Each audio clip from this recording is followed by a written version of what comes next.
Pendant l'Antiquité, nous sommes considérés comme impurs. Quelles que soient nos difformités ou nos empêchements, on est perçu comme une représentation de la colère des dieux à l'égard des hommes. On nous abandonne dans la nature, ou l'on nous tue dès la naissance.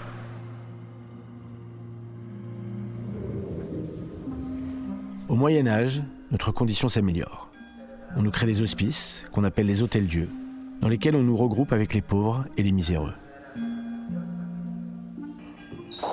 Comme la société a peur de nous, elle préfère nous enfermer. Sans travail ni ressources, on survit grâce à la charité. Il faut attendre le siècle des Lumières pour que des philosophes, des intellectuels et des scientifiques s'intéressent un peu plus à nous. L'abbé de l'Épée fonde une école pour les sourds-muets. Louis Braille donne son nom à une écriture tactile à l'usage des personnes aveugles ou malvoyantes. Et Philippe Pinel, précurseur de la psychiatrie, veut voir dans les fous des personnes curables. Malheureusement, on n'efface pas des siècles de représentation du handicap d'un revers de la main. Dès 1841, Phineas Taylor Barnum, surnommé le prince des charlatans, expose dans son musée les monstruosités du corps humain et pose les premières pierres de l'industrie moderne du divertissement de masse.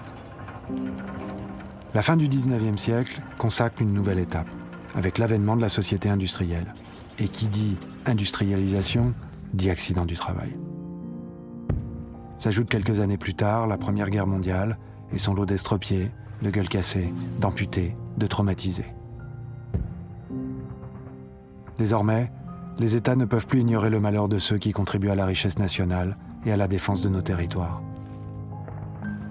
Les premières lois sur les accidents du travail sont votées et des centres sont ouverts pour des soldats gravement blessés.